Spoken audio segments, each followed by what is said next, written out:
Hello guys, welcome again to my YouTube channel. This video is about understanding COVID-19 vaccines, Moderna versus AstraZeneca. At least 3 COVID-19 vaccine companies are gearing up to have their products hit the market soon: Moderna, Pfizer and Oxford AstraZeneca. Moderna has even shot out in front, approaching US and UK authorities to use their vaccine for emergent treatments. While Trinidad and Tobago stands firmly as part of the COVAX facility, which will ensure that the country is given the best-suited vaccine for our conditions, local experts are examining the differences among the vaccines likely to come our way. Professor Christine Carrington, who works in molecular genetics and virology at the University of the West Indies, explained that while the Moderna and Pfizer offerings have similar traits, the AstraZeneca vaccine has key differences. Moderna and Pfizer are both mRNA vaccines. These consist of strands of genetic material with a coating that stops the body from rejecting it. These vaccines don't contain the whole COVID-19 virus. Instead, they help to use its genetic material and provide a force field to protect the patient from the virus. You can use just a small piece of the genetic material from the disease-causing virus, not the whole genome of the virus, just the part with the protein that will trigger the immune response.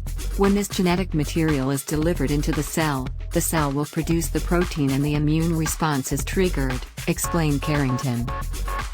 The mRNA vaccines don't alter other genetic material or impact the body's functions. It also never enters the nucleus of the cells in the body and therefore, doesn't replicate. While it's a new wave in the technology for vaccine creation, most experts agree that these vaccines will be safe despite the pace in development. AstraZeneca, on the other hand, is a viral vector vaccine. It also doesn't cause the disease to manifest, but it does enter the nucleus of the body's cells. AstraZeneca's offering is also cheaper and easier to store. It can be kept in a refrigerator between 4 to 8 degrees Celsius. Moderna and Pfizer vaccines will require temperatures of -20 or -80 degrees. Moderna, in particular, provides special refrigerators for storage. The mRNA vaccines are pricier, but they are quick and relatively easy to develop.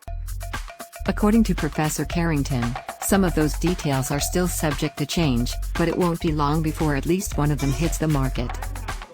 None of these candidate vaccines has completed their phase 3 trials, so we have to wait for that to be completed to get the full data, but it's going to happen very soon, I expect. The results are, so far, immensely encouraging since there have been no significant side effects in the tens of thousands of people in the trials, and they do appear to be giving good protection, she said. Trinidad and Tobago's government has already begun putting measures in place to facilitate the arrival of a vaccine, with healthcare and frontline workers being first on the list for vaccination. Thank you so much for watching. Subscribe for me video.